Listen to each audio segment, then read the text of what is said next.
Novak Djokovic sort les violons après sa victoire contre Valentin Royer, victoire en plus de 3h40 de match. On va revenir sur ce match. Il a sorti les violons après avoir sorti la petite danse face à Giovanni Mpetshi Péricard.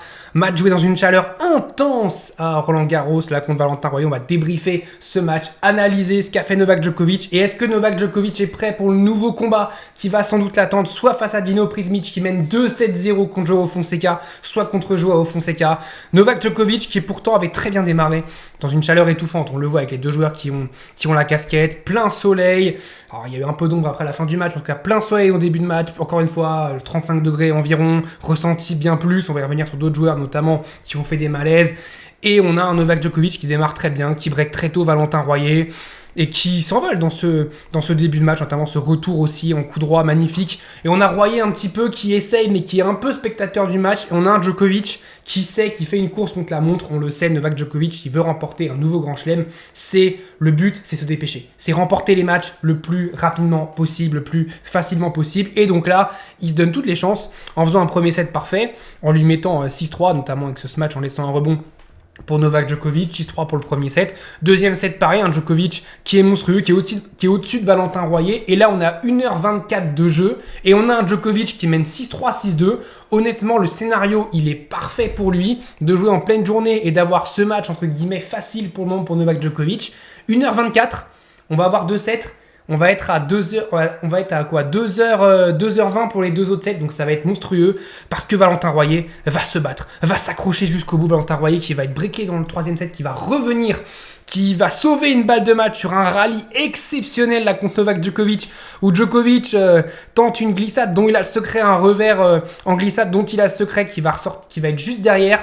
Et peut-être que cette balle de match, elle va coûter cher à Novak Djokovic physiquement pour les prochains matchs, parce que ce qui va se passer derrière, ça va puiser dans les pattes de Novak Djokovic. On le sait, la pleine chaleur, ça pousse dans les pattes, ça puise dans l'énergie, ça puise de l'énergie pour Novak Djokovic.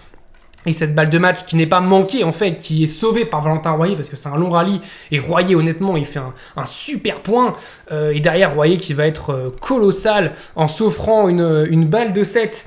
Et en s'offrant une balle de 7 à 8-7 et en remportant sur une deuxième balle, faute de Novak Djokovic en revers qui a tenté d'avancer, de bloquer en revers et qui fait la faute. Valentin Royer qui revient à 2 manches à 1 avec un Novak Djokovic qui commence un petit peu à souffrir de la chaleur, commence un petit peu à s'agacer. On l'a vu avec le public. On a le public qui commence de plus en plus à pousser Valentin Royer, qui est l'outsider, qui est le français. Donc évidemment, le public commence à pousser Valentin Royer. On a un Djokovic qui est agacé, mais on se dit quand même que Djokovic va s'imposer, mais que ce set perdu, il peut peser dans les pattes dans les matchs futurs évidemment.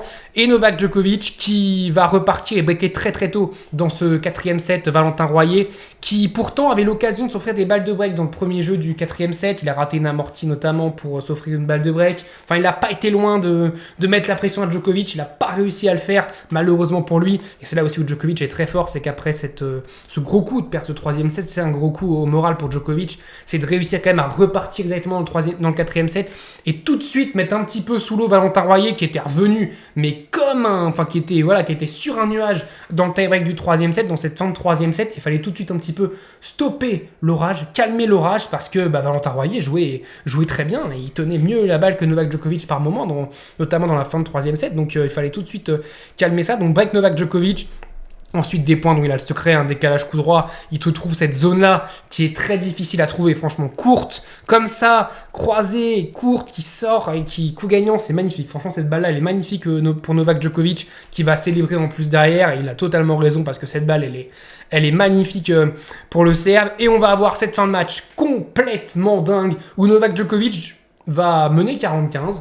Il va mener 40-15, on se dit, bon, il va quand même remporter son jeu tranquillement. Sauf que Valentin Royer va revenir, notamment avec des fautes de Djokovic. D'ailleurs, double faute de Novak Djokovic à 40A.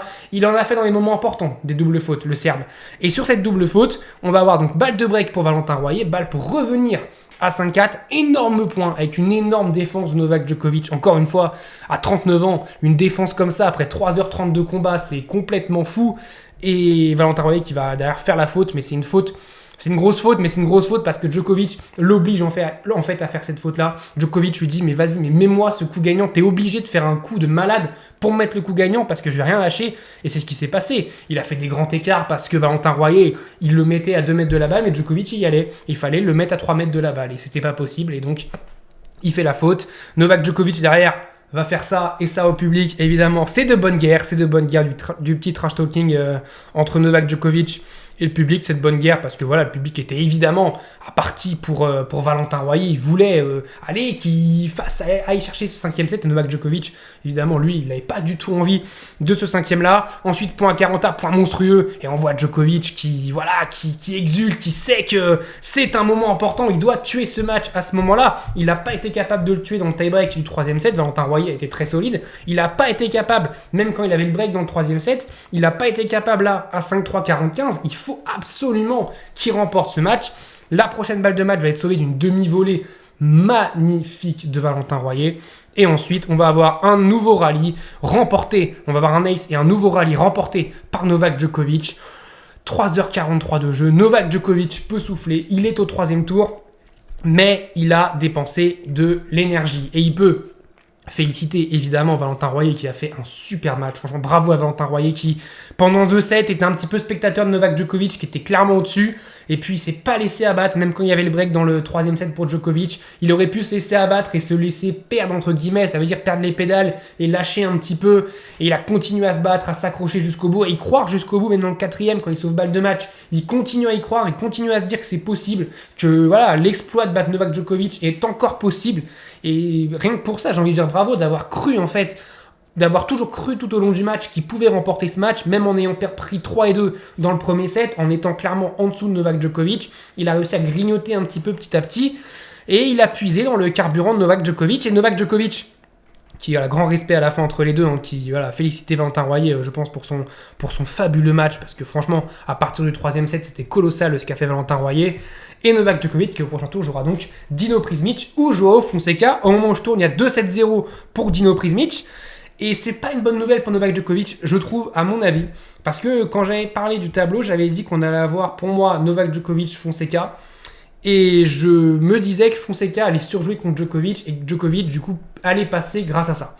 Sauf que face à Dino Prizmic, je ne vois pas Prizmic surjouer. Et au contraire, je vois Prizmic imposer un combat physique à Novak Djokovic, imposer un défi physique à Novak Djokovic. C'est ce qu'il va faire, comme il avait fait à l'Open d'Australie 2024, où ça avait duré 4 heures, 4-7 et 4 heures. Donc est-ce que Djokovic va être capable de récupérer pour repartir sur ce combat physique? Et surtout, s'il remporte ce match face à Dino Prizmic, dans quel état il va terminer le match contre Dino Prizmic? C'est ça la question qui est très importante. C'est parce que oui, il peut battre Dino Prizmic, évidemment. Il est au-dessus de Dino Prizmic. Mais Prizmic va lui imposer un défi physique si jamais Prizmic gagne. Et Novak Djokovic, est-ce qu'il est capable de continuer? Et là, c'est une excellente question parce que est-ce qu'il est prêt vraiment pour ce Roland Garros? Est-ce que ce Roland Garros ne serait pas une préparation pour Wimbledon? Je sais que ça peut paraître dingue de dire qu'un grand chelem est une préparation, mais est-ce que la meilleure chance pour Djokovic, maintenant qu'on sait qu'Alcaraz n'est pas là, est-ce que c'est pas Wimbledon pour Novak, où ça va aller plus vite, où il y aura moins de longs rallyes, où voilà, il aura normalement plus de chances qu'à Roland Garros.